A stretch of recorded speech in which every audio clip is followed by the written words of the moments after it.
He was on his last job as a bounty hunter. But the arrogant outlaws mercilessly killed his best friend, who was there just to help him out. This anguished him, an anger which was about to lay the foundation of the most demonic revenge story. Welcome back to Paramount Recapped. I don't have many subscribers, but your single comment is a ray of hope to motivate me.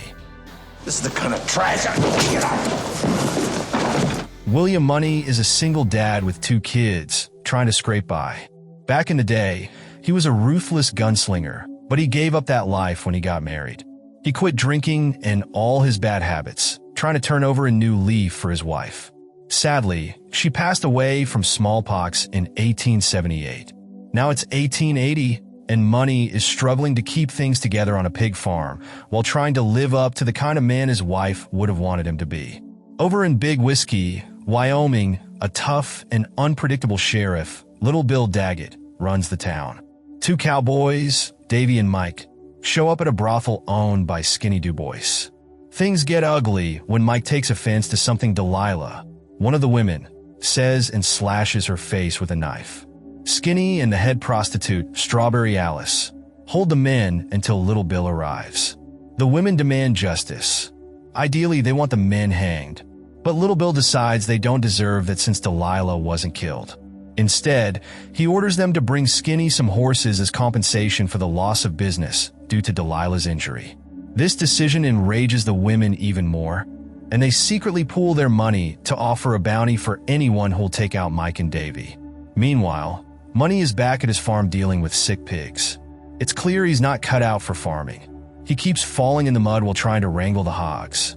That's when a young guy calling himself the Schofield Kid shows up, knowing Money's old reputation. The kid wants Money to team up with him to kill the 2 cowboys in exchange for a share of the bounty.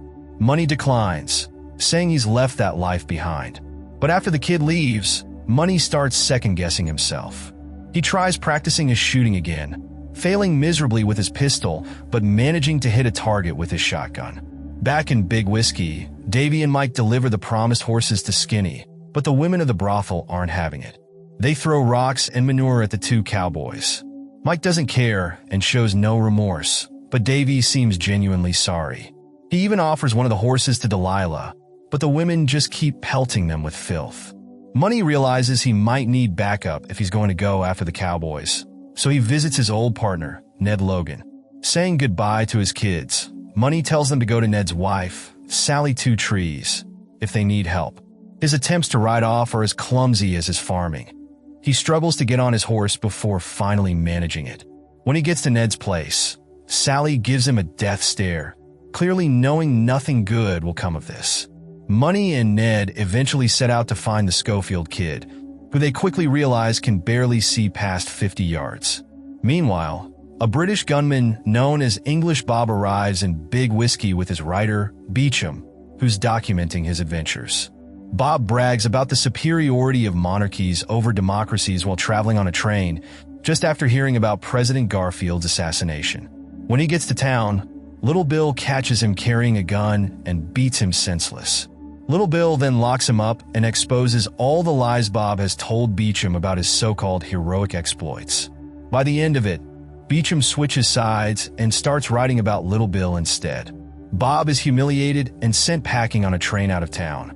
As Money and his crew approach Big Whiskey, they see the train carrying English Bob leaving. By the time they reach town, it's pouring rain and Money has come down with a fever. While Ned and the kid head upstairs with the prostitutes at the saloon, Money stays downstairs, not wanting to engage in those activities anymore. Little Bill spots Money and quickly figures out he's an outsider after the bounty. He gives Money the same brutal beating he gave English Bob and throws him out into the rain. Meanwhile, his deputies chase Ned and the kid, but the 2 manage to escape, grabbing Money on their way out. They take him to safety outside town, where Ned and some of the prostitutes nurse him back to health. After Money recovers, the weather shifts from rain to snow, signaling that some time has passed. Ned and the kid have been scouting the area, waiting for the right moment to strike. In the next scene, we see Davy and some cowboys chasing a calf. Suddenly, a gunshot rings out, and Davy's horse is hit. The horse collapses, trapping Davy beneath it and breaking his leg. Ned takes the first shot but can't bring himself to finish the job, and since the kid can't see well enough to aim, Money steps in and fires multiple times until he hits Davy. As Davy lies there dying, he keeps asking for water. Money calls out to the other cowboys, promising not to shoot if they give the man a drink. They do, and Money keeps his word. Ned, overwhelmed by the violence, decides to call it quits and heads home. Unfortunately, he's caught by Little Bill's men. Little Bill interrogates him while his men stand guard to protect Mike. Meanwhile, Money and the kid wait outside Mike's hideout, watching for an opportunity. When Mike steps out to use the outhouse, the kid shoots him. Afterward, though, the kid is overwhelmed with guilt. Despite all his big talk about having killed 5 men, he admits this was his first and swears he'll never kill again. "I'm not like you," he tells Money. Money tries to help by giving him whiskey, but it doesn't do much. Later, one of the prostitutes shows up with the reward money, also letting Money know that Ned is dead. Little Bill's men tortured and killed him after finding out who Money really was. Money tells the kid to head home, taking the money with him. He instructs him to leave Ned's and his share with his kids, and use the rest to buy himself some proper glasses.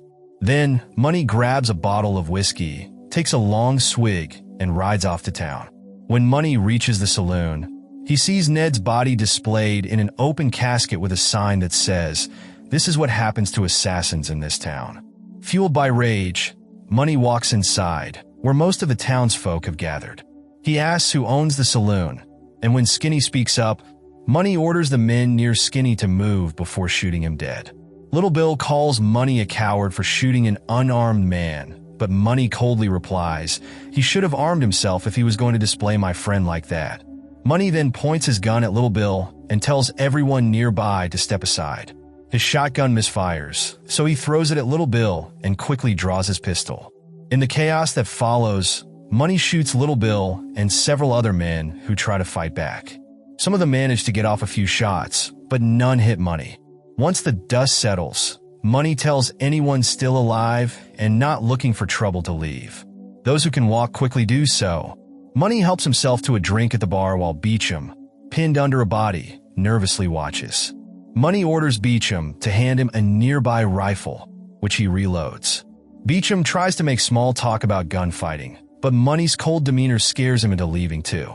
It turns out Little Bill is still alive, but as he tries to grab his gun, Money stomps on his hand. When Little Bill pleads that he doesn't deserve to die like this, Money replies, "Deserves got nothing to do with it."